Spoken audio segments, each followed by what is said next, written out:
녹정기, 김용원저, 제국원 7장.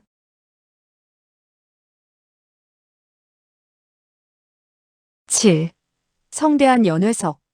며칠이 지나자 양주부의 지부 오지영이 잔치를 벌여서 흠차를 환영했다.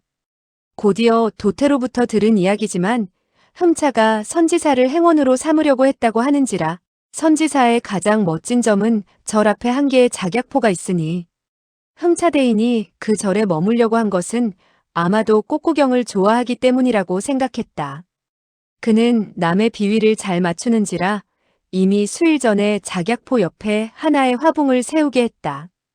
그리고 솜씨가 뛰어난 장인으로 하여금 소나무의 껍질을 벗기지 않고 나무의 가지와 잎들이 그대로 달려있는 채로 세우게 했다.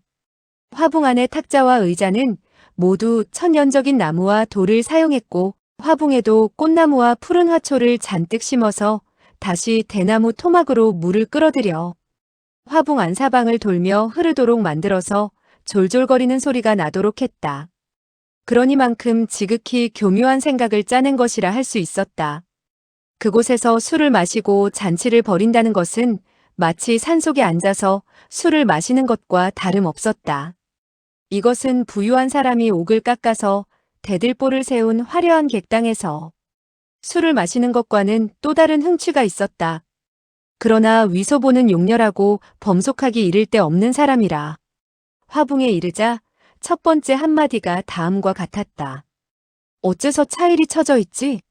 아, 그렇군. 절의 화상들이 법사를 하려고 세워서 이곳에서 배고픈 거지들에게 밥을 먹여주려고 하는 모양이군. 오지영은 그야말로 심혈을 기울였으나 헛되게 되자 그만 얼굴이 겸연쩍게 되었다. 그는 흠차 대신이 일부러 자기를 비웃는 줄 알고 웃음을 지으며 말했다. 패직의 견문이 좁고 얕아서 이곳을 대인의 뜻에 들도록 꾸미지를 못했으니 실로 죽을 죄를 지었습니다. 위소보는 손님들이 이미 엄숙히 서서 자기를 기다리고 있는지라 즉시 인사말을 하고는 자리에 앉았다. 양강총독은 위소보를 상대로 며칠 동안 술도 함께하고 말도 나누어 보았는지라 이미 강령의 자기가 다스리는 곳으로 가고 없었다. 그런데 강소성의 순무와 포정사 등은 다스리고 있는 곳이 바로 소주인지라 모두 다 양주에 남아서 흠차 대신을 모시고 있었다. 그리고 나머지 귀비는 명사가 아니면 공을 세운 염상들이었다. 양주의 연회석은 절차가 번거로운 만큼 또한 화려했다. 술 마시기 전에 올라오는 다과와 간식만 해도 수십 가지나 되었다. 위소보는 이 고장의 토박이었지만 그것들을 다 알지는 못했다. 한동안 차를 마시자 햇살이 서쪽으로 점점 뉘엿뉘엿 기울어졌다. 햇살은 이제 화붕 밖에 수천 그루나 되는 작약을 비추게 되어 그 찬란한 아름다움은 그야말로 비단을 펼쳐놓은 것 같았다. 위소보는 보면 볼수록 화가 났다. 어린 시절 승려들에게 구타당하고 모욕당한 일이 생각나. 대뜸 작약을 모조리 뿌리째 뽑아서 태워야 속이 후련할 것 같았다. 그러려면 반드시 구실이 있어야 그와 같이 손을 쓸 수 있었다. 이런 생각을 하고 있을 때 숙무인 마우가 웃으며 입을 열었다. 위 대인의 말투로 미루어 아마도 이 회양 일대에서 지낸 적이 있는가 보군요. 회양은 물과 땅이 좋아서 인재가 나고 또한 좋은 꽃도 난답니다. 관원들은 흠차가 정왕기 만주 사람이라고 알고 있었다. 그런데 순무는 이 며칠 동안 그의 말을 듣고 양주의 말씨와 비슷한 점이 있다고 생각하며 이 기회에 그를 추켜세운 것이었다. 위소보는 이때 한창 선지사의 승려들이 괘씸해 죽겠다고 생각하고 있던 터라 불쑥 말했다. 이 양주 땅은 다 좋은데 오직 화상들만 고약합니다. 순무는 어리둥절해져서 그의 참뜻이 어디에 있는지를 알지 못했다. 포정사 모천하는 눈치가 빠르고 학문이 있는 사람이라 그 말을 받았다. 위 대인이 보시는 바가 무척 옳습니다.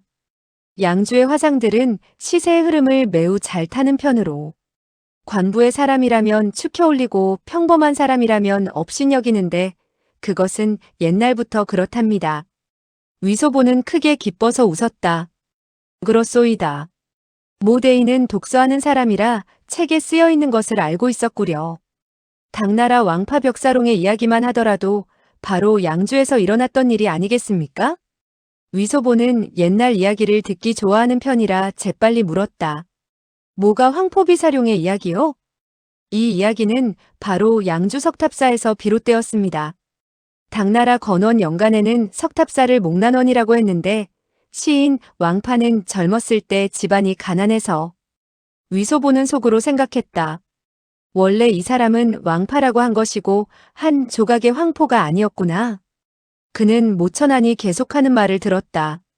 목난원에서 기거하게 되었지요. 절간의 화상들은 밥을 먹을 때 종을 쳐서 알렸는데 왕파도 종소리를 듣고 역시 반당으로 가서 밥을 먹었죠. 화상들은 그를 싫어해서 한 번은 모두들 밥을 먼저 먹고 난 후에야 종을 쳤습니다. 왕파는 종소리를 듣고 반당으로 들어갔는데 이미 승려들은 흩어지고 없었고 밥과 찬도 이미 깨끗이 먹어 치운 후였죠. 위소보는 앞에 놓인 탁자를 두드리며 노여워했다. 제기랄, 화상이 고약하군. 그렇지요. 밥 한 끼의 비용이 얼마나 되겠소이까? 당시 왕파는 속으로 부끄러움을 느끼고 벽에다 다음과 같이 쓰게 되었지요. 상당기료 각서동, 참괴도려 반우종. 위소보는 물었다. 도려는 어떤 녀석이오? 벼슬아치들은 그와 며칠 상대를 해보았는지라 이 흠차대인은 독서인이 아니라는 사실을 알았다. 사실 만주 귀인의 공명부기는 책을 읽어서 얻는 것이 아니므로 별로 이상하게 생각하지 않았다. 모천하는 말했다. 도려는 바로 화상이지요. 위소보는 고개를 끄덕였다. 그 화상은 바로 땡초였군. 그 후 어떻게 되었소? 후에 왕파는 큰 벼슬아치가 되었고 조정에서는 그를 보내 양주를 지키도록 했는데 그는 재차 목난원으로 가게 되었습니다. 그때 화상들은 자연히 그를 크게 떠받들었지요. 그는 과거에 남긴 시가 아직도 있는지 보려고 했는데 그 벽에 써놓은 그의 두 구절의 시에 값진 벽사를 붙여서 잘 보존시키고 있었습니다. 왕파는 매우 감격하여 다시 두 마디의 시를 읊었지요. 30년 전 진토면 여금시득 벽사롱. 위소보는 말했다. 그는 그 땡초들을 잡아서 볼기를 쳤겠구려. 왕파는 풍류를 알고 멋을 아는 선비인지라 두 마디의 시를 써서 약간 비웃어주고는 그만두었지요. 만약 나였다면 어찌 그토록 쉽게 손을 떼겠는가? 하지만 날 보고 시를 쓰라 한다면 나에겐 그만한 재간이 없다. 나는 그저 똥을 쌀 줄만 알았지 시를 쓸 줄 모른다. 이와 같이 이야기를 나누는 사이 차를 물리고 술이 올라왔다. 위소보는 사방을 두리번거렸다. 왕진보가 옆자리에서 술을 한 모금 시원스럽게 마시고 있는지라 속으로 움직이는 바가 있어서 말했다. 왕 장군, 그대는 전마가 작약을 먹으면 특별히 건장해진다고 말한 적이 있지 않소? 말하면서 그는 눈짓을 했다. 왕진보는 그 뜻을 몰라 말했다. 그건 위소보는 말했다. 황상께서 유명한 종자의 좋은 말을 뽑아서 사용하고 계시지 않소? 무슨 몽고의 말, 서역의 말, 사천성의 말, 운남성의 말들이 있는데 황상께서는 우리들에게 조심해서 키우라고 분부하지 않았소? 강희가 말을 기르려고 한다는 사실은 왕진보도 알고 있는 터였다. 대인의 말씀이 옳습니다. 그대는 말의 성질을 잘 알고 있어서 북경에 있을 때만 하더라도 전마에게 작약을 먹인다면 2배나 빠르게 된다고 하지 않았소? 황상께서 그와 같이 말을 사랑하시니 우리들 신하된 자는 마땅히 성상의 뜻을 살펴야 할 것이요. 만약 이곳에 작약꽃을 뽑아서 북경으로 보내 병부 거가사의 사람들로 하여금 말에게 먹이도록 한다면 황상께서 아시고 반드시 크게 기뻐하실 것이외다. 사람들은 그 말을 듣고 모두 다 하나같이 이상야릇한 표정을 지었다. 작약꽃이 말을 건장하게 한다는 말은 처음 듣는 것이었다. 그리고 왕진보가 우물쭈물하는 것으로 보아 틀림없이 그렇지 않은 모양이었고 다만 공공연하게 반박하지 못하고 있는 것 같았다. 그러나 위소보는 입만 번긋하면 황상하면서 황제를 내세우니 누가 감히 조금이라도 이 일을 달겠는가? 그야말로 처녀 그루나 되는 유명한 종자의 작약이 모조리 그의 손에 의해 망가지게 될 판이고, 양주는 이후부터 명승지 한 곳을 잃게 될 판이었다. 그러나 그들은 이위 대인이 어째서 그토록 작약을 미워하고 있는지 알 수가 없었다. 사람들은 서로의 얼굴을 쳐다보며 말을 하지 못했다. 지부 오지영이 말했다. 위 대인께서는 정말 학식이 풍부하여 다른 사람으로 하여금 탐복하게 하는군요. 이 작약의 뿌리는 적작이라고 하는데 본초 강목에서 들먹이고 있지요. 그 효능은 응어리를 풀어주고 피를 순환시키게 한다고 했습니다. 작약의 명칭에 약자가 있는 것을 보면 옛날 사람들은 바로 그 작약을 좋은 약으로 생각했던 것을 알 수 있습니다. 말이 작약을 먹게 된다면 피가 잘 순환되어 자연이 나는 듯 달리겠지요. 대인께서 북경으로 돌아가실 때 패직은 사람들을 시켜 이곳에 작약꽃을 모조리 뽑아서 대인께서 북경으로 가지고 가도록 하겠습니다.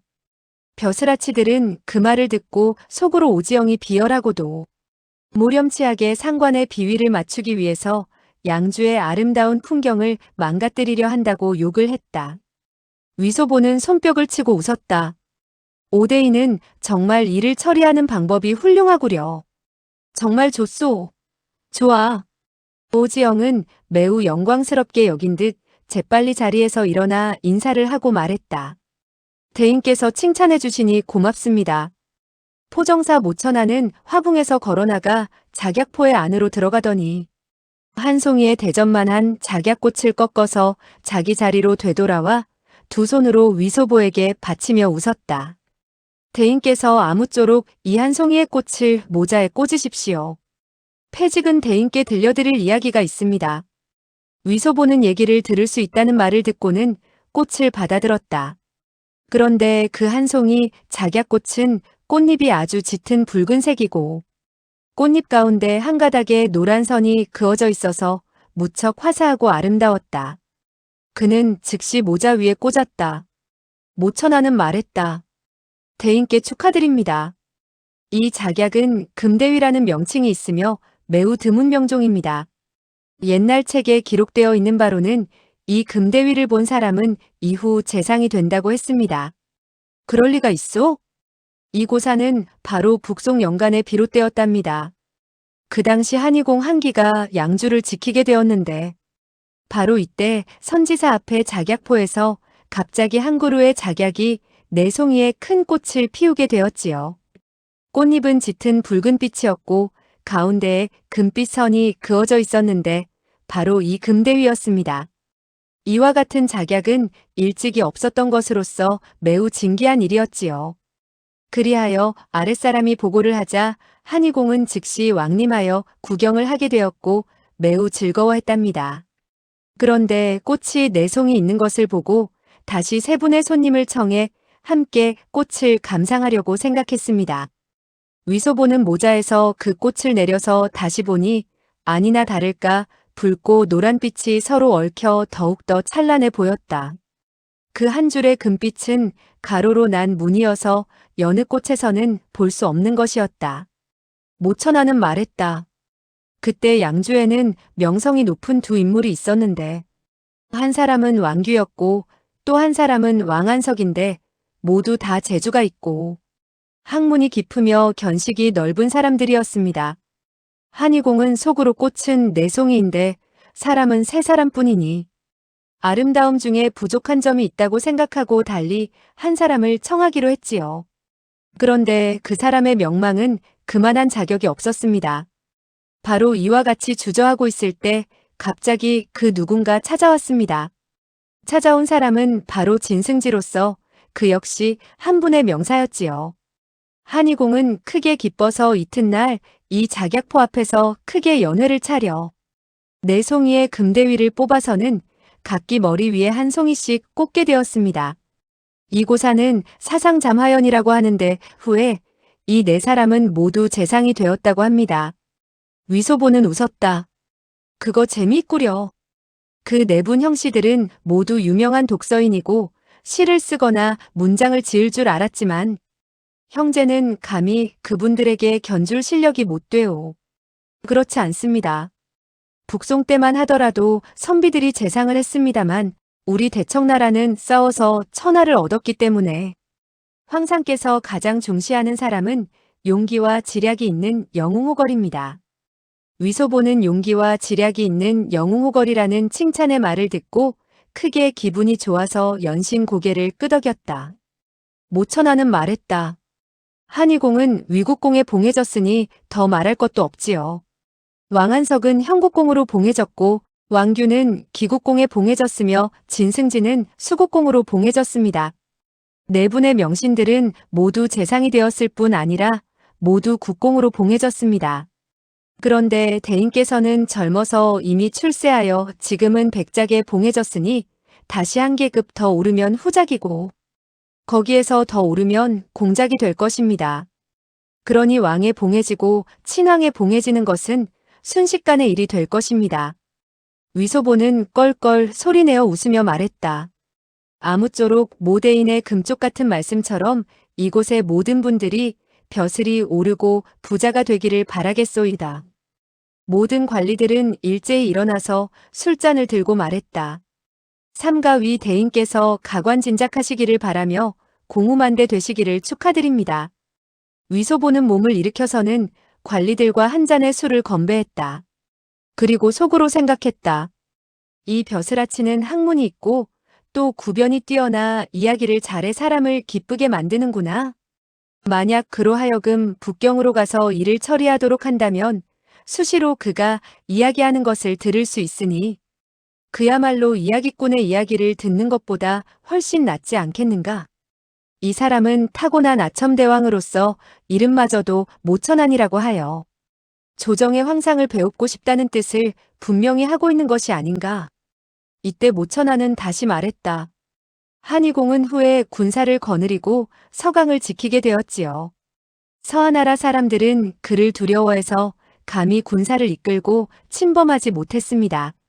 서하인들은 당시 송나라 조정의 두 분 대신을 두려워했는데 한 분은 바로 한의공 한기였고 다른 한 분은 법문전공 범중엄이었습니다. 당시 두 마디의 말이 퍼져 있었지요. 군중유일한 서정문지경 파담. 장래위 대인께서는 군사를 거느리고 서강을 지키게 되면 다음과 같은 말이 떠돌게 될 것입니다. 군중유일이 서적견지망하게. 위소보는 매우 즐거워서 말했다. 서적이라는 두 글자는 정말 잘 썼소이다. 평서왕의 이서. 그러다 갑자기 속으로 생각했다. 오삼계는 아직 군사를 모아 반란을 일으키지 않았으니 서적이라고 부를 수가 없다. 그는 재빨리 말투를 바꿨다. 평서왕이 서강을 지킨 이후 태평무사함으로 매우 공로가 크오이다. 오지영은 말했다. 평서왕은 지용을 겸비하고 노고도 크지만 공을 크게 세워 친왕에 봉해지게 되고 세자는 부마가 되었지요. 장래위 대인께서는 크게 부귀영화를 누리게 되고 수명은 남산처럼 높아 반드시 평서왕과 다를 바가 없게 될 것입니다. 위소보는 속으로 크게 욕을 했다. 이런 빌어먹을. 너는 나를 오삼계라는 대매공로와 견주어 똑같이 얘기하고 있구나. 그 늙은 자라의 머리통이 곧 이사를 가게 되는데 너는 내가 그와 같이 되라는 것이냐? 모천하는 평소부터 조정의 동향을 애써 짐작해보려고 하던 터였는데 일전에 저보에 난 것을 보면 황상께서 번왕들을 직위해제할 뜻을 비췄다고 했는지라 오삼계가 매우 운수불길하게 되었다는 것을 짐작할 수 있었다. 그런데 이때 위소보의 안색이 확 변하는 것을 보고 즉시 마음속으로 알아차리고는 말했다. 위 대인께서는 황상께서 친히 끌어올리신 대신이라 바로 성상의 신복이요 조정의 주석이며 국가의 동량입니다. 평서왕은 지금 관직이 높지만 끝내 위 대인과는 비교할 수가 없을 것입니다. 오지부의 그와 같은 말은 약간 맞지 않지요. 위 대인의 조상인 당나라 조정의 충무왕 위고는 토본 군사 48만 명을 쳐부숴서 서쪽 변경에서 위세를 떨쳤습니다. 과거 주차가 반란을 일으켜 사람을 보내 위 충무왕에게 함께 군사를 일으키고자 청을 했습니다. 충무왕은 황제께 충성을 다하여 두 가지 마음을 품지 않은지라 어찌 그와 같은 대형무도한 일을 했겠습니까? 즉시 반적의 사절을 참하고 군사를 내보내 조정을 도와 반적을 평정하여서 대공을 세우게 되었지요. 위 대인의 풍모가 의젓하신 것을 보면 복이 커서 견줄 데가 없을 것 같습니다. 응당 위 충무왕에 견주어야 마땅하지요. 위소보는 웃으며 고개를 끄덕였다. 사실 그는 자기의 성이 뭔지도 모르고 있는 판이었다. 다만 모친을 위춘방이라고 부르기 때문에 어머니의 성을 따른 것인데 위씨 성을 가진 사람 가운데 이와 같이 큰 내력이 있는 인물이 있으리라고는 생각지 못했던 터였다. 그런데 이 포정사가 억지로 자기의 조상이라고 말하니 그것은 자기의 얼굴에 금치를 하는 격이 아니겠는가. 그리고 그의 말뜻을 들어보건대 오삼계가 반란을 일으키려고 한다는 것을 어느 정도 짐작하고 있는 것 같아서 이 사람의 재주와 지혜가 대단하다고 생각했다. 오지영은 모천하니 그와 같이 반박하자 속으로 못마땅했으나 감히 공공연하게 상사와 언쟁을 할 수가 없어서 말했다. 소문에 듣건대 위 대인은 정황기인이라고 들었습니다. 그 말뜻은 물론 그는 만주인이니 어찌 당나라의 위고와 비교할 수 있느냐 하는 것이었다. 모천하는 웃었다. 오지부는 한 가지만 알았지 두 가지는 모르는구려. 지금 성천자께서 제위하시어 천하 만민에 대해서 똑같이 보고 계시므로 만주인이나 한인은 한 집안 같은데 어찌 만인이니 한인이니 하는 차이를 두겠소이까? 이 몇 마디의 말은 실로 억지를 쓴다고 하지 않을 수 없었으나 오지영은 감히 변명하지 못했다. 그리고 속으로 또 몇 마디의 말을 했다가는 어쩌면 흠차에게 죄를 짓게 된다고 생각하고 잇따라 그렇다고만 했다. 모천하는 말했다. 평서왕은 우리 양주부의 고우 사람이지요. 오지부는 평서왕과 한 집안이 아니시오? 오지영은 결코 양주 고을 사람이 아니었으며 원래 오삼계와는 아무런 상관이 없었다. 그러나 이때 오삼계의 권세가 하늘을 찌르는 듯 했는지라 그는 본래 세도가에게 아부하는 성질이 있기 때문에 자기의 성이 오씨임을 퍽이나 영광스럽게 생각하고 있는 관계로 다음과 같이 말했다. 족보의 서열로 볼 때 패직은 평서왕보다 한 학렬이 낮아 마땅히 왕야를 아저씨라고 불러야 한답니다. 모천하는 고개를 끄덕이고 그를 아랑곳하지 않고 위소보에게 말했다. 위 대인, 이 금대위라는 작약은 송나라 때만큼 드물지는 않지만 이와 같이 활짝 핀 것을 보면 이상하기 짝이 없습니다.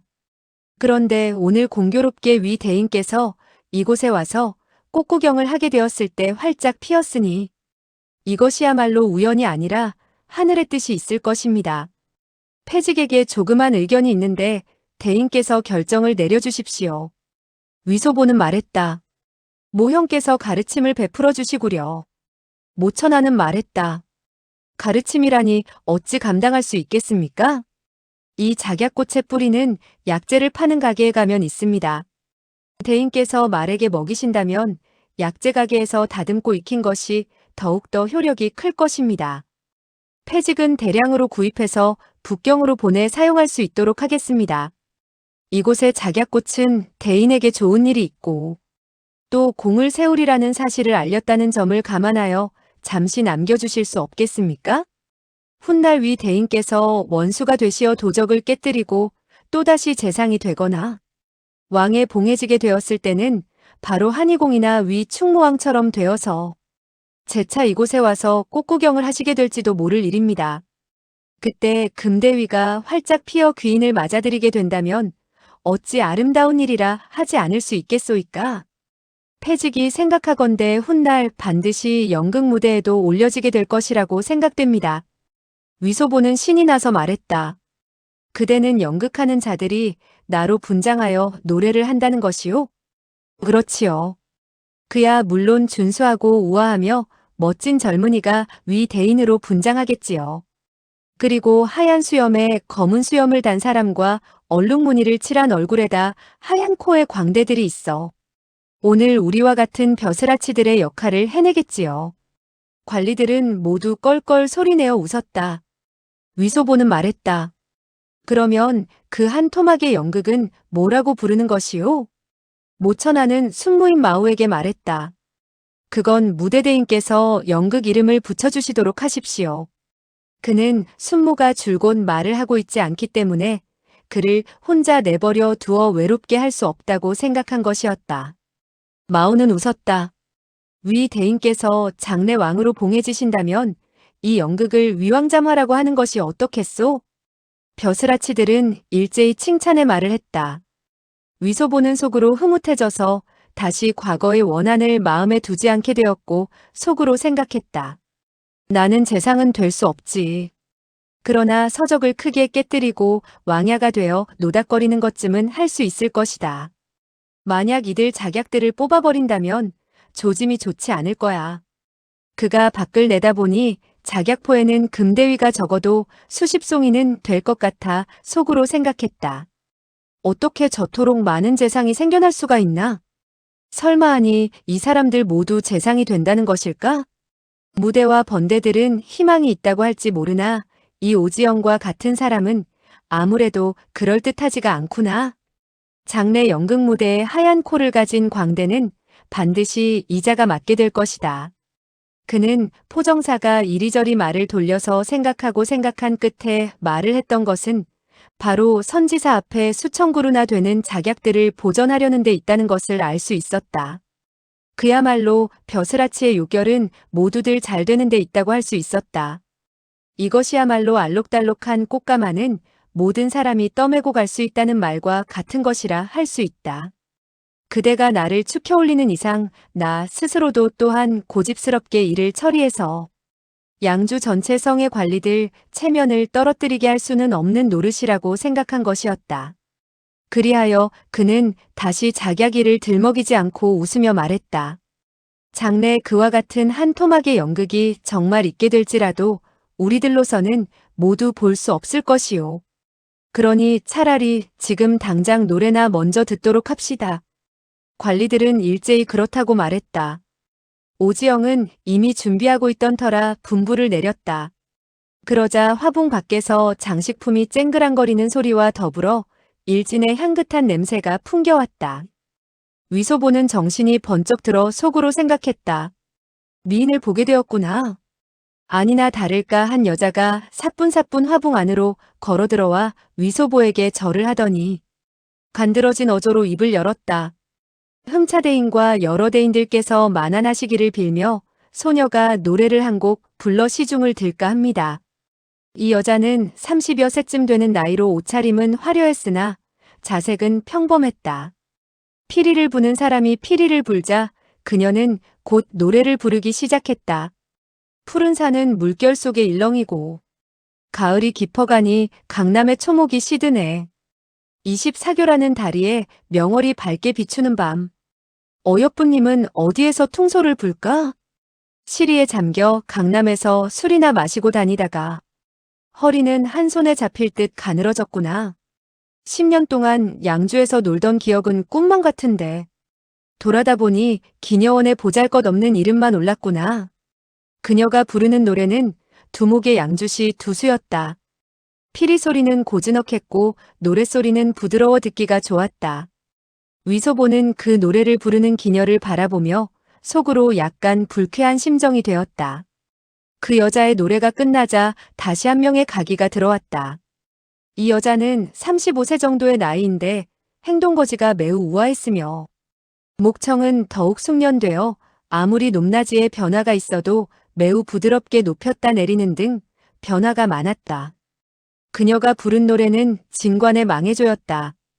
이 한 수의 노래는 정말 잘 불렀다고 할 수 있었으나 위소보는 큰 소리로 하품을 했다. 그 망해조의 노래는 이때 겨우 반 토막밖에 부르지 않았지만 오지영은 눈치가 빠른 사람이라 흠차대인이 별로 흥취를 느끼지 못하는 것을 보고 손을 내흔들자 그 가기는 즉시 노래를 멈추고 절을 한 후 물러갔다. 오지영은 웃음을 지으며 말했다. 위 대인, 이 두 명의 가기는 모두 양주에서 가장 유명한 사람으로 그녀들은 양주의 즐거운 행사 때만 노래를 부르는데 대인께서는 어떻게 생각하시는지 모르겠군요. 위소보는 노래를 듣는데 세 가지 조건이 구비되어 있어야 했다. 첫째는 노래 부르는 사람이 젊고 아름다워야 했고, 둘째는 부르는 노래가 풍류적이고 경쾌한 가락이어야 했으며, 셋째는 음탕한 가사로 노래를 불러야 했다. 지난날 진원어는 그녀의 경국지색의 아름다움과 함께 설명과 노래를 곁들여가며 줄곧 해석을 했기 때문에 그로 하여금 한 곡의 원원곡을 다 들을 수 있게 만들었다. 그런데 지금 눈앞에 가기의 자색은 평범하고 표정도 딱딱했으며 노래 부르는 가사도 무슨 뜻인지 알 수가 없었다. 그가 하품을 한 것만 해도 매우 겸손한 노릇이었다. 그는 이때 오지영이 묻는 말을 듣고 말했다. 노래는 괜찮소. 다만 너무나 늙었구려. 이와 같이 오래 묵은 것들에 대해서 이 형제는 별다른 입맛을 느끼지 못하겠구려. 오지영은 말했다. 예. 두목진은 당나라 때 사람이며 진소유는 송나라 사람인데 정말 오래되었지요.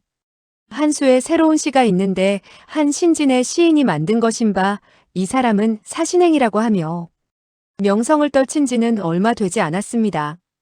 묘사하는 것은 양주의 정가녀의 풍운을 묘사한 것으로 신선하기 이를 데 없습니다.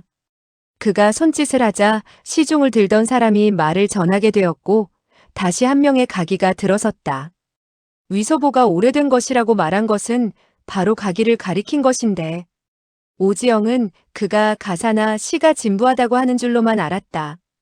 이때 위소보는 그가 말한 두목진이 진소윤이 하는 것이 무엇을 가리키는지 몰랐고 그저 양주 정가녀의 풍운을 묘사한 것으로서 신선하기 이를 데 없다는 그 한마디만 이해하고 속으로 생각했다. 신선하기 이를 데 없는 양주의 여자라면 어디 한번 볼만하겠구나. 그런데 그 가기가 화붕 안으로 들어서자 위소보는 보지 않았으면 좋았을 텐데 일단 그녀의 얼굴을 보는 순간 그만 노기가 끓어올라 고약한 마음이 저절로 고개를 쳐들어 대뜸 화를 터뜨리려고 했다. 이 가기는 40세는 넘어 보였으며 머리카락은 이미 희끗희끗했고 이마에는 주름이 잡혀 있었다.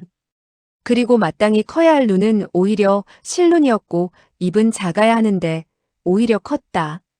이 가기가 손에 비파를 들고 있었기 때문에 위소보는 더욱더 노기가 끓어올라 속으로 생각했다.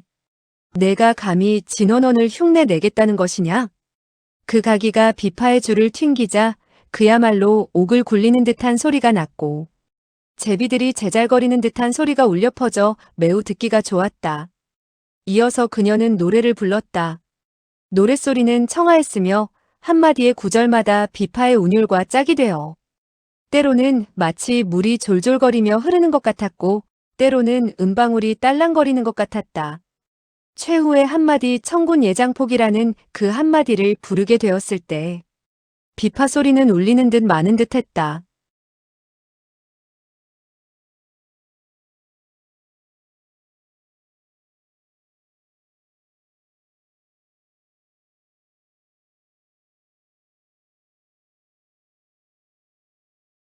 녹정기, 김용원저, 제국원 8장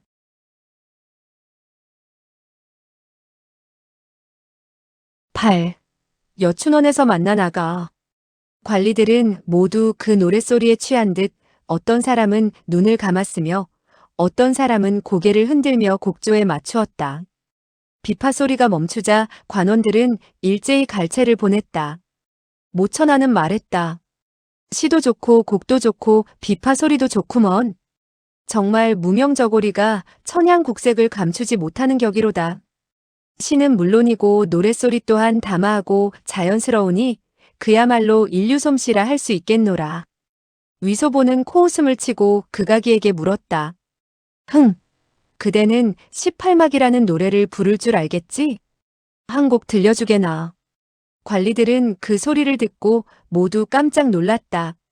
그 가기는 벼랑간 안색이 크게 변해서는 눈물을 방울방울 흘리더니 몸을 획 돌려냈다 달려나갔다. 팍 하는 소리와 함께 비파가 땅에 떨어졌다. 그 가기는 비파를 주울 생각도 하지 않고 곧장 달려나가는 것이었다. 위소보는 껄껄 소리내어 웃으며 말했다. 그대가 노래를 부를 줄 모른다 해도 나는 그대를 벌하지 않았을 텐데 어째서 그토록 놀라서 야단이지? 18막이란 지극히 음탕하고 천박한 노래로서 여자의 몸 18곳을 노래 부르는데 매번 한 가지 비유를 들어 형용하고 있었다. 관리들은 사실 모두 예전에 들어본 적이 있었지만 이와 같이 성대한 연회석에서 그것도 우아한 사람들만이 모여있는 곳에서 어찌 공공연히 들먹일 수 있겠는가? 그야말로 벼슬아치들을 크게 욕하는 격이 되지 않겠는가 말이다. 그 가기는 비파와 목청으로 양주에서 오랫동안 명성을 날렸었다. 비단 시를 부르는데 능할 뿐 아니라 그녀 스스로도 시를 지을 줄 알아 이름이 공경대부들에게 널리 알려지게 되었고 양주의 부호나 거상 등 여느 사람들은 그녀의 얼굴을 한번 대하기도 어려울 지경이었다. 따라서 위소보가 그와 같이 한마디 한 것은 그녀에게는 커다란 모욕이었다. 모천하는 나직이 말했다. 위 대인께서 소곡을 듣기 좋아하신다면 언제 우리가 노래를 부를 줄 아는 사람을 찾아 한번 들어보기로 하지요. 위소보는 말했다. 18막도 부를 줄 모른다면 저 늙은 갈보는 너무나 형편이 없는 것이외다. 언제 내가 그대를 청해서 명옥방 여춘원으로 가서 노래를 듣도록 해주지. 그곳의 갈보들 가운데에는 그 곡을 부를 줄 아는 여자들이 얼마든지 있소이다. 이 말을 해놓고 나서 그는 아차 하고 생각했다. 어떤 일이 있더라도 여춘원은 내가 청해서 갈 수는 없다. 다행히 양주에는 기녀원이 무척 많고 구대명원과 구소명원이 있으니 아무 집이라도 찾아들면 즐겁게 놀 수 있을 것이다. 그는 술잔을 들고 웃으며 말했다. 자, 술을 듭시다. 술을 들어. 관원들은 그의 말이 너무 조야하고 속된 것을 보고 하나같이 겸연쩍어했다. 그리고 술을 마시는 척하면서 그 말은 못 들은 척했다. 그러나 몇 명의 무장들은 얼굴에 기쁜 빛을 띠고 하나같이 흠차대이는 모든 면에서 자기들과 뜻이 같고 길이 같다고 생각했다. 바로 이때 한 명의 허드렛 일을 하는 사람이 고개를 숙인 채 자리에서 걸어나갔다. 위소보는 그의 뒷모습을 보고 속으로 움직이는 바가 있었다. 저 사람의 뒷모습이 눈에 익은데 누굴까? 그 허드렛 일을 하는 사람은 다시 안으로 들어오지 않았고 잠시 지나자 위소보는 그 일을 잊어버렸다. 다시 몇 잔의 술을 마시게 되자 위소보는 그저 이 문관들을 상대로 술을 마신다는 것은 재미없는 일이라는 생각이 들었다. 연극도 하지 않을 뿐 아니라 노름판도 버리지 않는지라 실로 무료하기 그지없다고 생각하며 속으로 그 18막이라는 노래를 흥얼거렸다. 한 번 만지고 두 번 만져서 누나의 머리카락을 만지게 되었노라. 더 참을 수가 없어진 그는 몸을 일으키며 말했다. 형제는 이미 술을 잔뜩 마셨으니 그만 가볼까 하오. 그는 순무와 포정사, 안찰사 등 몇몇 관원들에게 두 손을 맞잡아 보이고 걸어나갔다. 대관들은 일제히 자리에서 나와 그가 교자에 들어가는 것을 전송했다. 위소보는 행원으로 돌아가자 친이병에게 쉬어야겠으니 어떤 손님이 오더라도 모두 물리치라고 이르고 방 안으로 들어가 한 벌에 다 해진 옷으로 갈아입었다. 이것은 수일 전 쌍화로 하여금 시장에 가서 사오게 한 헌옷인데 사온 후 일부러 구멍을 몇 군데 내어 땅바닥에 놓고 짓밟았으며 다시 기름을 쏟아 기름때가 잔뜩 묻도록 만들어 놓은 것이다. 그리고 모자와 신발, 버선은 말할 것도 없고 따은 머리에 사용하는 끈까지도 오래된 물건들로 갖추어 놓은 판이었다. 그는 아궁이에서 재를 한 움큼 가져다가 물에 타서 얼굴과 손 위에 마구 문지르고 나서 거울에 비춰보았다. 아니나 다를까 옛날 여춘원에서 심부름하던 때의 모양으로 변해 있었다. 쌍아는 그가 옷을 바꿔 입는 것을 시종들면서 웃었다. 상공, 연극 무대에 흠차 대신 포룡도가 옷차림을 바꾸고 미행하게 되었을 때 바로 이 모양이었지요? 거의 비슷하오. 하지만 포룡도는 태어날 때부터 시커먼 얼굴을 하고 있었으니 일부러 검정을 묻힐 필요는 없었지. 제가 따라가는 것이 좋지 않겠어요? 그대 혼자 가다가 어려운 일을 만난다면 도와줄 사람이 없잖아요. 내가 가는 그곳은 아름다운 소녀가 갈 곳이 못 된다오. 그는 노래를 부르기 시작했다. 첫 번째로 만지고 두 번째로 만져 우리 쌍아의 얼굴을 만지게 되었노라. 그러면서 손을 내밀어서 그녀의 얼굴을 만졌다. 쌍아는 얼굴을 붉히고 웃으며 피했다. 위소보는 한 움큼의 은표를 가슴속에 집어넣고 다시 한 봉지의 은자를 가지고는 쌍아의 얼굴에 가볍게 입맞춤을 한 후 뒷문으로 빠져나갔다. 뒷문을 지키던 친이병이 호통을 치며 물었다. 뭐 하는 사람인가? 나는 하씨 집안 유모 아들의 외사촌에게 매부가 되오. 당신이 상관할 수 있겠소? 그 친이병은 어리둥절해져서 속으로 그의 친척 관계를 곰곰이 생각해 보았다. 위소보는 이때를 이용해 문을 나서서 사라지고 말았다. 양주의 큰 거리나 골목길에 대해서 그는 익숙할 대로 익숙했다. 눈을 감고도 틀리지 않게 찾아갈 정도였다. 이윽고 그는 수서호가의 명옥방에 이르렀다.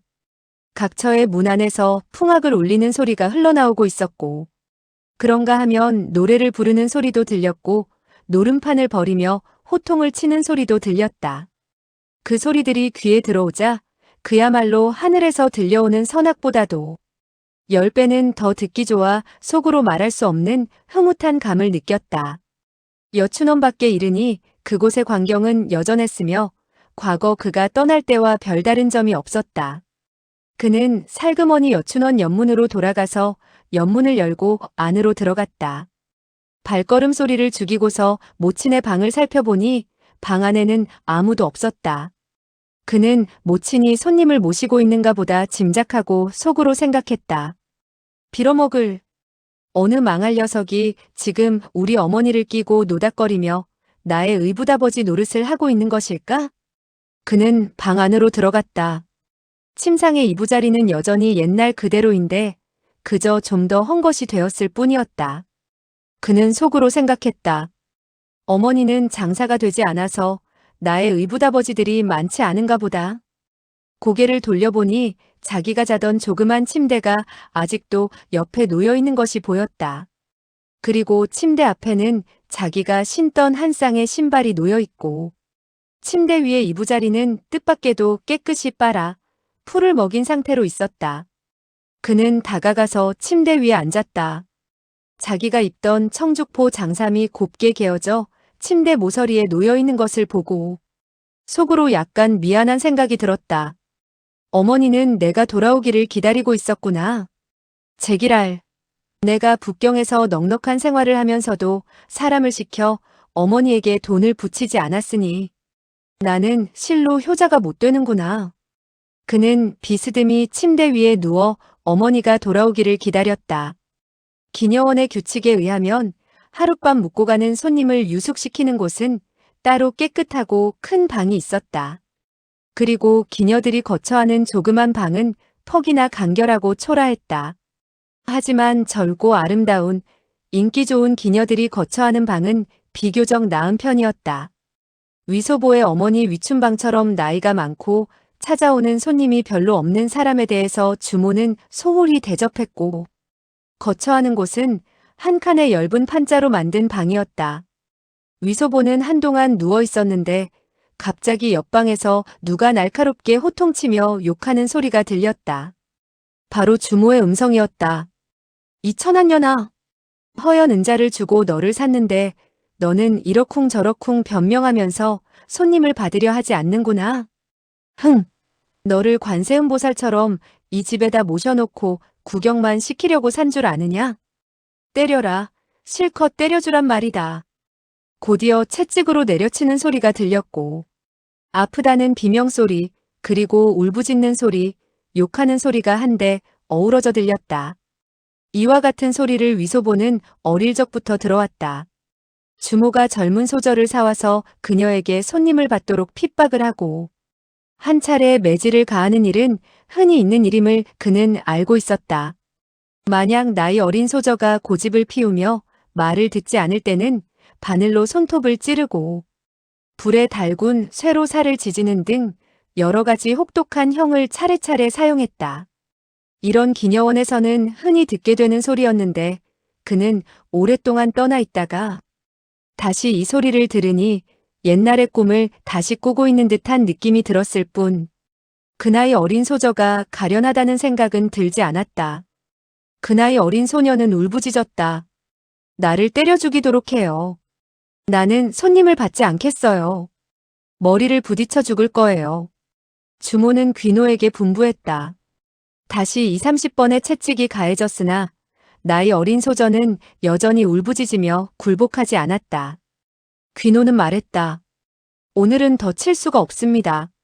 내일 다시 이야기하도록 하지요. 주모는 말했다. 이 어린 계집년을 끌고 가도록 해라. 귀노는 나이 어린 소저를 부축해서 나갔다. 그리고 잠시 후 방으로 들어왔다. 주모는 말했다. 그 계집년이 강요해도 말을 듣지 않을 때는 우리가 부드러운 수작을 써야 한다. 그녀에게 미춘주를 먹이도록 해야겠구나. 귀노는 말했다. 그녀는 그래도 한사코 술을 마시려고 하지 않을 것입니다. 주모는 말했다. 바보, 음식 속에 미춘주를 섞으면 될 것이 아니냐? 귀노는 말했다. 예. 일곱째 누님은 정말 대단하십니다. 위소보는 판자벽 사이에 난 틈에 눈을 갖다 대고 저쪽 방의 광경을 살폈다. 그러고 보니 주모는 괴짝을 열고 한 병의 술을 꺼내 술을 따르더니 귀노에게 건네주었다. 그러면서 그녀는 말했다. 위춘방이 술시중을 들고 있는 그 두 공자로 말할 것 같으면 몸에 지니고 있는 돈이 적지 않은 것 같구나.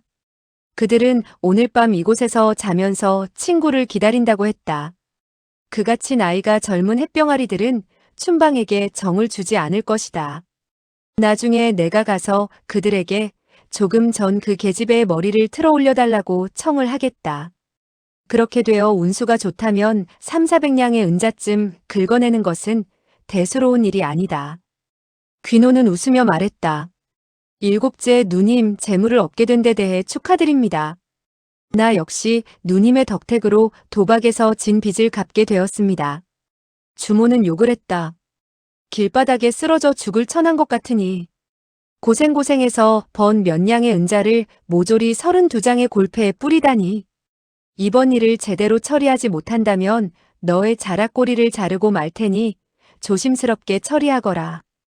위소보는 미춘주가 모종의 약을 탄 술로 그것을 마신 사람은 인사불성이 된다는 것을 알고 있었다. 각처의 기녀원에서는 손님을 받지 않으려는 햇병아리 기녀들에게 이 약주를 사용하는데 옛날에는 그와 같은 이야기를 처음 듣고 매우 신기하게 생각했었다. 그러나 지금은 술에다가 몽혼약을 탄 것으로서 흔하고 흔한 것임을 알고 있었다. 그는 속으로 생각했다. 오늘 나의 의부 노릇을 하는 자는 두 소년 공자라고 했겠다. 어떤 녀석들인지 가봐야겠구나. 그는 부상이나 호객을 접대하는 감로청 밖에 이르러서 언제나 버릇처럼 서 있던 둥근 석돈 위에 섰다. 그리고 눈을 창문 틈에 갖다 대고 안을 살폈다. 매번 호객이 올 때 그는 반드시 이 둥근 석돈 위에 서서 방 안을 엿보곤 했다. 이곳의 창틈은 너무나 커서 감로청 안의 광경을 한눈에 환히 볼 수가 있었다.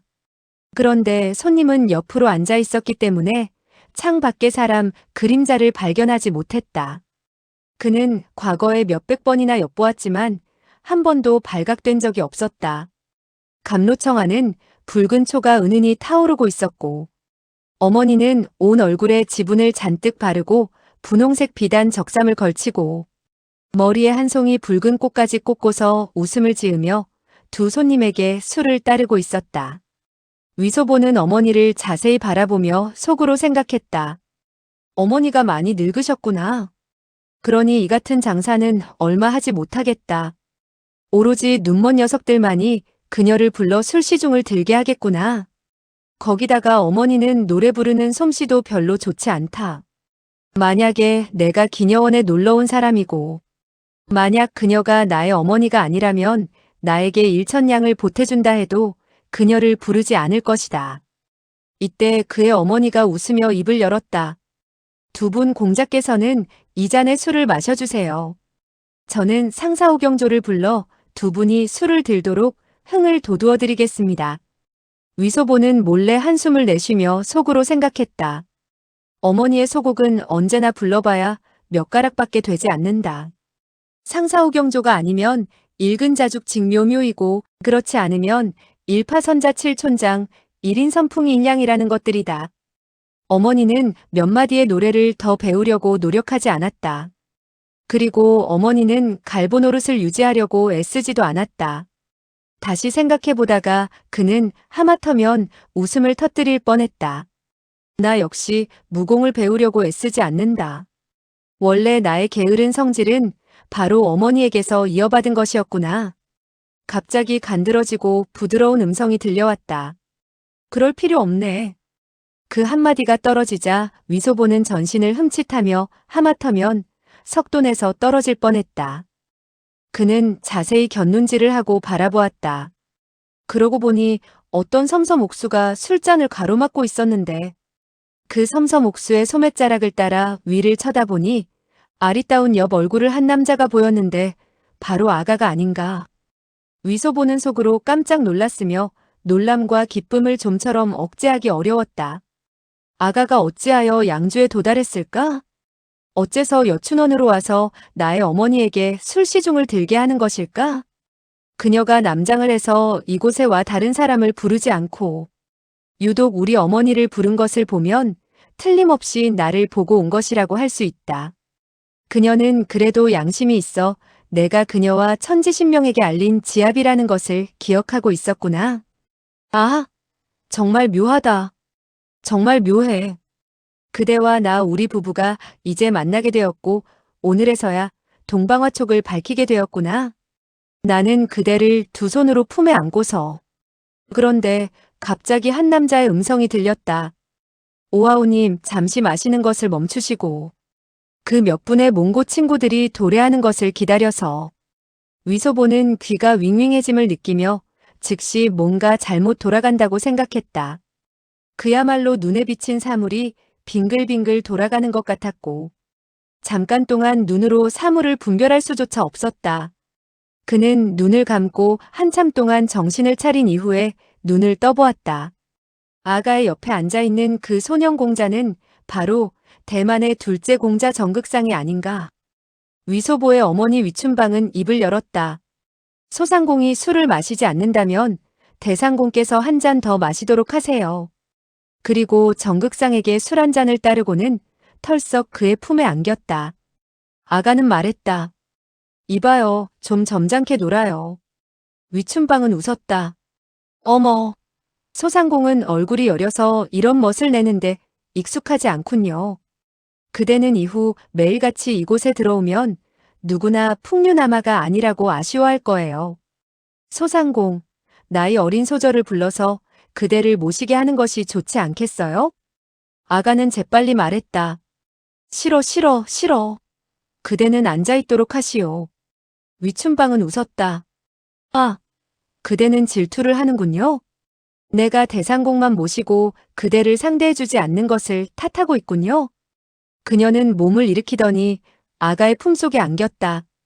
위소보는 그와 같은 광경에 화가 나기도 하고 우습기도 해서 속으로 생각했다. 세상에 어찌 이토록 기이한 일이 있단 말인가. 나의 여편네가 우리 어머니를 데리고 놀려하다니. 이때 아가가 손으로 위춘방을 와락 밀쳐버리자 그녀는 제대로 앉지 못하고 엉덩방아를 찧었다. 위소보는 화가 나 속으로 생각했다. 저런 갈보년이 시어머니를 밀다니. 이토록 아래 위가 없어서 어떻게 한단 말이냐? 위춘방은 조금도 화를 내지 않고 희죽 웃으며 몸을 일으키고 말했다. 소상공은 그저 부끄럼만 타는군요. 그대가 이리 와서 나의 품에 안기도록 하는 것이 어때요? 아가는 싫다고 대답한 후 정극상에게 말했다. 나는 가겠어요. 남과 만날 수 있는 장소는 얼마든지 있는데 어째서 이런 곳으로 정했어요? 정극상은 말했다. 이곳에 약속을 정하고서 만나기 전에는 돌아가지 않기로 했소. 나 역시 이곳이 이같이 더러운 곳인 줄 몰랐소. 이봐요, 그대는 좀 얌전히 앉아 계시오. 최후의 이 한마디는 위춘방에게 말한 것이었다. 위소보는 생각하면 생각할수록 화가 치밀어 속으로 생각했다. 그날 강서성 유강가에서 너는 애걸복걸하면서 개 같은 목숨을 살려달라고 빌며 결코 나의 마누라와 한마디 말도 하지 않겠다고 맹세까지 했는데 오늘 감히 둘이서 우리 어머니를 데리고 놀고 있다니. 우리 어머니를 데리고 노는 것은 그만두고라도 너는 나의 마누라와 몇천 마디 몇만 마디를 했는지 모른다. 그날 너의 혓바닥을 자르지 못한 것은 실로 나의 커다란 실책이 아닐 수 없구나. 위춘방은 용기를 내어 손을 뻗쳐서 정극상의 목을 얼싸안았다. 정극상은 그녀의 팔을 밀어내며 말했다. 그대는 밖으로 나가 계시오. 우리 형제 두 사람이 몇 마디 할 말이 있어. 나중에 내가 다시 부를 때 들어오도록 하시오. 위춘방은 어찌할 수 없다는 듯 감로청에서 나왔다. 정극상은 나직이 말했다. 아가 누이 조그만 일을 참지 못하면 커다란 일을 그르치게 되는 것이오. 큰 일을 성사시키기 위해서 우리들은 부득이 참고 견디는 수밖에 없소. 아가는 말했다. 그 가리단 왕자는 좋은 사람이 아니에요. 어째서 그는 그대를 이곳에서 만나자고 했지요? 위소보는 가리단 왕자라는 말을 듣고 속으로 생각했다. 몽고의 후레자식도 왔구나. 좋아, 정말 잘 되었다. 너희들은 반란을 일으키는 것을 상의하겠지. 나는 군사들을 움직여 너희들을 일망타진하고 말겠다. 정극상은 말했다. 이 며칠 동안 양주성 안은 수색이 매우 심하오. 객점이나 주막에 든 손님들이 낯익지 않은 사람일 때 아문의 포졸들이 이러쿵저러쿵 묻고 따진단 말이오. 만약에 정체가 탄로나면 큰일이 아니겠소? 이 기녀원에는 포졸이 와서 시끄럽게 굴지는 않소. 그러니 우리가 이곳에 머물면 매우 평온하게 보낼 수 있어. 나와 그대뿐이라면 또 모르지만 가리단 왕자 일행은 몽고 사람의 모양을 그대로 하고 있으니 남의 이목을 끌 것이요. 더군다나 그대는 하늘의 선녀처럼 아름다운 용모를 지니고 있어. 만약 객점에 투숙하게 되었을 때 양주의 사람들이 모조리 와서 그대를 구경하려고 한다면 조만간 반드시 병고를 일으키게 될 것이요. 아가는 엷은 미소를 띠며 말했다. 그대가 입에 침을 바르며 비위를 맞출 필요까지는 없어요. 정극상은 팔을 뻗쳐 그녀의 어깨를 얼싸안더니 그녀의 입에 쪽하고 입맞춤을 하며 웃었다. 내 어찌 입에 침 바르는 소리를 하겠소. 만약에 하늘의 선녀가 그대처럼 아름답다면 여순양, 철괴린이 하는 사람들이 속세로 뛰어들려고 하지 않았을 것이요. 그리고 나머지 신선들도 하늘에 남아 눈 한 번 돌리지 않고 나의 귀여운 보배 같은 사람을 보고 있을 것이요. 아가는 쳇 하고 웃으며 고개를 숙였다. 위소보는 노기가 충천해서 참을 수가 없었다. 그는 손을 뻗쳐 비수를 만지며 곧장 달려들어가 사생결단을 내려고 하다가 곧 생각을 돌렸다. 저 녀석의 무공은 나보다 고강하다. 아가가 또 그를 도와주고 있지 않은가? 내가 만약 들어가게 되면 간부와 음부는 반드시 제 남편을 모살하게 될 것이다. 천하의 어떤 사람이든 다 닮아도 괜찮지만 수호지에 나오는 무대만은 닮아서는 안 된다. 그는 억지로 노기를 거두고 눈을 감고서 두 사람이 다정하게 구는 꼴을 보지 않으려고 했다. 이때 아가가 입을 열었다. 오라버니 도대체. 이 오라버니라고 다정히 부르는 소리에 위소보는 더욱더 질투심이 북받쳐 올라 생각했다. 제기랄, 정말 염치도 없구나. 오라버니라는 말을 마구 부르기 시작하는구나. 위소보는 화가 나서 그 뒤에 몇 마디 그녀의 말을 들을 수가 없었다. 이때 정극상이 말했다. 그는 밝은 곳에 있고 우리는 어두운 곳에 있어. 가리단 수하의 무사들은 정말 무섭소. 내가 책임을 지겠소. 이번에는 반드시 그의 몸에 몇 개의 구멍을 뻥 뚫어놓고 말 것이요. 아가는 말했다. 그 녀석은 사람을 너무 업신여겨요. 이 원한을 갚지 않는 한 나는 평생 즐겁지 못할 거예요. 나는 본래 아버지를 인정하려고 하지 않았어요. 다만 그가 나를 위해 원한을 갚겠다고 응낙하고 8명의 고수들로 하여금 나를 따라 함께 일을 행하도록 해주었기 때문에 그를 아버지로 인정한 거예요. 위소보는 속으로 생각했다. 누가 그녀에게 죄를 지었을까? 그대가 원한을 갚고자 한다면 이 지아비에게 말하면 못 해낼 일이 없지 않은가. 그런데 왜 하필이면 오삼계 같은 대매공로를 아비로 인정하느냔 말이다. 정극상은 말했다. 그를 찢어 죽인다는 것도 별로 어려운 일은 아니오. 다만 오랑캐 관병의 경계가 삼엄해서 손을 쓴 후에 무사히 빠져나온다는 것이 쉽지가 않은 노릇이외다. 우리는 어찌됐든지 만전지책을 강구한 후 손을 쓸 수밖에 없소. 아버지가 나에게 사람을 보내면서까지 그 사람을 죽이겠다고 약속한 것은 전적으로 저를 위한 것이 아니라고요. 아버지는 군사를 일으켜 오랑캐를 공격하려고 하는데 이 사람이 아주 커다란 방해가 되지요.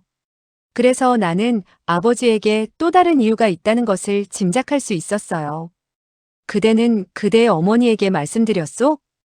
아가는 고개를 가로저으며 말했다. 아니요. 이와 같은 일은 은밀할수록 좋아요. 어쩌면 어머니께서는 말리려고 할지도 몰라요. 내가 어머니의 말을 듣지 않는다면 그것도 좋지 않은 노릇이고 해서 말씀드리지 않는 것이 더 낫다고 생각했어요. 위소보는 속으로 생각했다. 그녀는 어떤 사람을 찔러 죽이려고 할까? 그 사람은 또 어째서 오삼계가 군사를 일으키는데 방해가 된다는 것일까? 이때 정극상이 말했다. 이 며칠 나는 그가 밖으로 나가고 들어가는 것을 살펴보았는데 확실히 삼엄하게 지키고 있어서 그에게 가까이 다가간다는 것은 어렵기 이를 데 없었소. 아무리 생각해봐도 그 녀석은 호색한이니까. 만약 누군가가 가기처럼 분장한다든가 하면 그의 옆으로 가까이 다가갈 수 있을 것이요. 호색한이라고? 아가는 말했다. 저와 사저 두 사람이 가장을 하면 모르겠지요. 하지만 저는 그 같은 천한 여자로 꾸밀 수가 없어요. 정극상은 말했다. 차라리 방법을 강구해서 요리사를 사서 그의 술에다 독약을 타는 것이 낫겠구려. 아가는 매서운 어조로 말했다. 그를 독살해서는 저의 가슴에 맺힌 한을 풀 수가 없어요. 나는 그의 손을 자르고 터무니없이 나에게 짓거린 혓바닥을 잘라 놓아야겠어요. 그 꼬마는 진저엉 가증스럽기 이를 데 없어요. 꼬마라는 한마디가 흘러나오자 위소보는 그만 머리가 띵해졌고 잇따라 확연히 깨달은 바가 있어 속으로 생각했다. 친남편을 모살하려고 하는구나. 그는 아가가 한마음 한뜻으로 정극상에게 마음을 주고 있다는 사실을 알고 있었으나 이처럼 이를 갈며 자기를 미워할 줄은 전혀 짐작하지 못한 터라 깜짝 놀라 다시 속으로 생각을 했다. 내가 도대체 너에게 어떤 잘못을 했느냐? 이와 같은 의문은 삽시간에 해답을 얻을 수가 있었는데 그것은 정극상의 말 때문이었다. 아가 누이 그 녀석은 그대에게 반해서 그대에 대해서는 반푼어치도 죄를 짓지 못하고 있소. 그대가 그를 죽이려 하는 것은 일시 나를 위해 화풀이를 해주려는 것임을 알고 있소. 그대의 그와 같은 정에 나는 진실로 어떻게 보답해야 될지 모르겠구려. 아가는 부드러운 어조로 말했다. 그가 그대를 업신여기는 것은 나를 업신여기는 것보다 한결 더 통한스러운 거예요. 그가 만약 나를 때리고 욕을 한다면 나는 사부님을 봐서라도 그 화를 눌러 참을 수 있었을 거예요.